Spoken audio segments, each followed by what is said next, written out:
What's up, guys? This is Bun from Bun Hub, and today we are just going to be doing my first YouTube video, my favorite RPGs on the Nintendo Switch. So, these are in no particular order, and we're just going to get right into this. So without further ado, here we go. So first on this list is a game I didn't expect to like myself.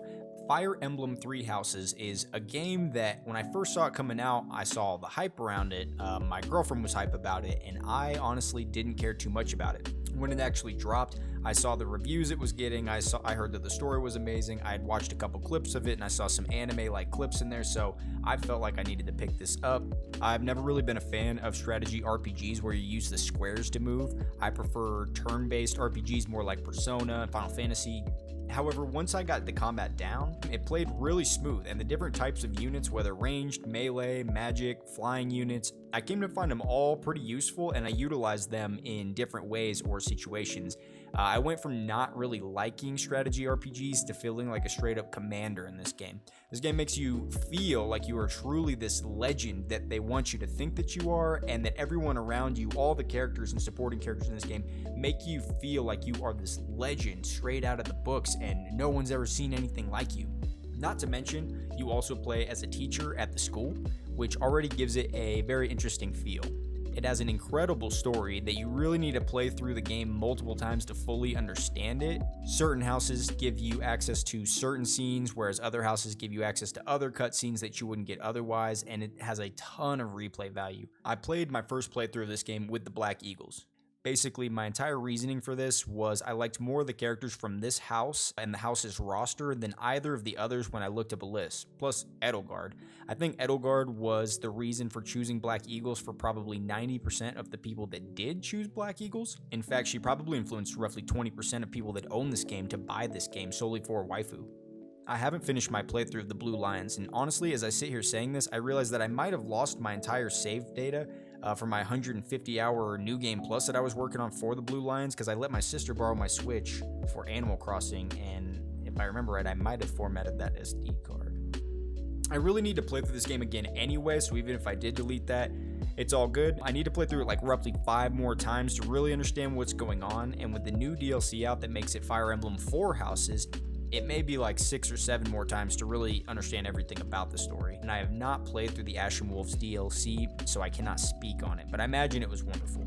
This is one of the few games that I finished a roughly 80 plus hour playthrough on it, and then I decided, hey, let's play that again almost immediately.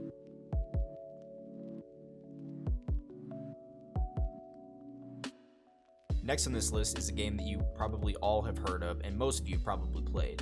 I know I've started a new game on this game probably 20 or 30 times since its original release back in 2011, 2012. I first played this on the Xbox 360, and as soon as it launched, I missed an entire week of class. This game was the ultimate RPG at the time, and even today it still holds up as being one of the most amazing open world adventures of all time.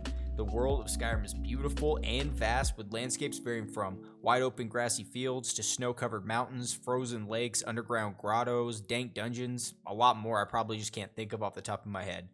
All over this game, you will find hidden doors and entrances to places, and they are all worth exploring. Finding a random bandit cave in the wild may lead you to discovering an underground cult gathering, or a dragon graveyard, or an ancient civilization. There's so much to do and see and explore in this game, it's almost expected that you will never do it all. Not to mention, one of the most addicting things in this game for me is creating new characters. I've made dozens of characters experimenting between full-on mage, archer, sword and shield knight, all the way to playing a sword-wielding battle mage and a magic-wielding assassin that only use conjured weapons. From the fantasy of it, to the massive world, the immersive storytelling, being able to kill almost any character in the game, pick up and steal almost any item you can see, it all comes together to form one of the greatest RPGs ever created. If you have not played this game, then it is an absolute must, and even if you have played it already, it's worth picking up once more on the Switch just for that mobility. Next on the list is Final Fantasy. Any of them that are available on the Switch, and that is quite a few of them. I personally would recommend Final Fantasy 7, 8, 9, 10, and 12 to anyone that is looking for an amazing story.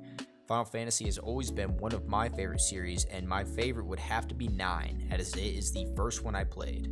But there's absolutely something here for everyone, as the Final Fantasy games are not sequential, so you do not need to play Final Fantasy VII to understand Final Fantasy VIII, and so on. When I say that there is something here for everyone, I mean that Final Fantasy VII deals with a kind of energy crisis in a polluted city with a gang of terrorists, where Final Fantasy VIII has you playing as a student in a type of mercenary soldier academy. Final Fantasy IX has a much stronger fantasy setting set in a kingdom with knights and mages, princesses, queens, and so on. It has an incredibly deep story, in my opinion, and is one of the greatest RPGs I've ever played. Final Fantasy X has one of the most interesting and beautiful settings in any of the Final Fantasy games. The islands you travel to have amazing jungles and beaches, and the water looks great. The cities later on also look incredible.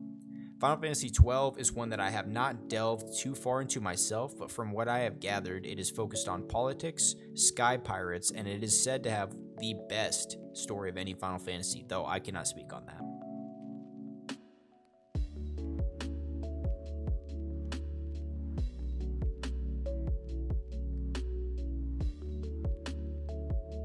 The Witcher 3, one of the greatest games I've ever played. I could gush about this game for hours, but I'll try to keep it short. This game has some of the best dialogue and storytelling in any game that I've ever played. You know a game has good writing when even the side quests are intriguing and make you want to play through them. If you are not familiar with The Witcher after the phenomenon that was on Netflix, then you probably aren't familiar with Carol Baskin. I meant to say, you probably aren't familiar with Geralt. The Witcher show on Netflix was a major hit and gave some decent insight and background on the world of The Witcher. A Witcher is basically a superhuman that was mutated through alchemy until they became stronger and faster than normal humans. They also gained the ability to wield magic and learn incredible sword skills. Their purpose? Slay monsters for coin. After I finished this game, I couldn't play any other RPGs for a few weeks just because this game had set the bar so high. I also finished both expansion packs for the game that added roughly 10 plus hours of content each. They were amazing and really incredible additions to this already complete game. If you have not played The Witcher, then I would say this needs to go to the top of your list. This is absolutely one of the best RPGs ever created, in my opinion, of course.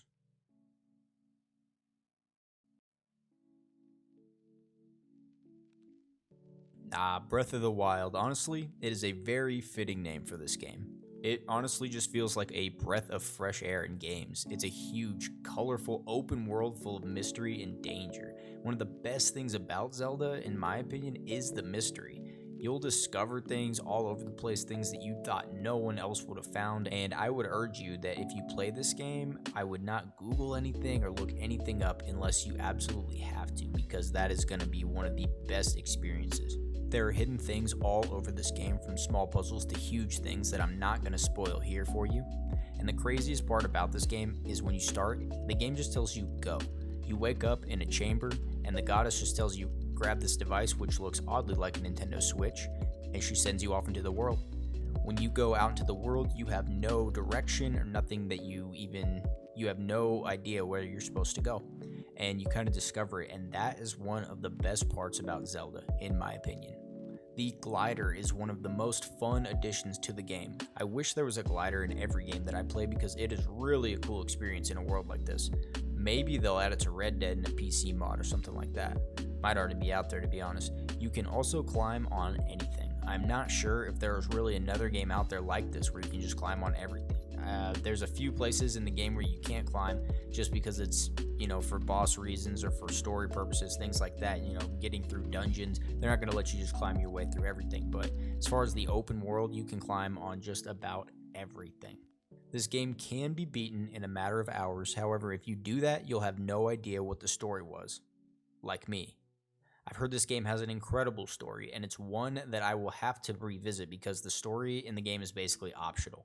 You have to discover the story yourself through flashbacks and memories, taking photos and visiting certain places. It really has to be one of the coolest things that I've seen on the Switch.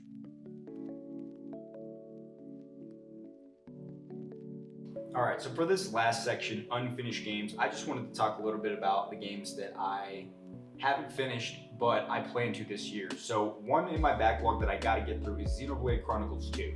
I've heard this game has an insanely good story, but it's really long. It's it's like 100 and something hours or something like that. I'm not really sure, but it's awesome. It basically opens up and you're fishing through the clouds. I'll throw a clip of it up on the screen, but you're fishing through the clouds, and like the whole world is made up of clouds. It's really wild. Yeah, but this is one that's in my backlog and I have to get to it, and I hope to get to it this year. I think I should have time once I finish up Final Fantasy VII. There seems to be a big gap until Cyberpunk. And then the next game we're going to talk about is Dragon Quest XI.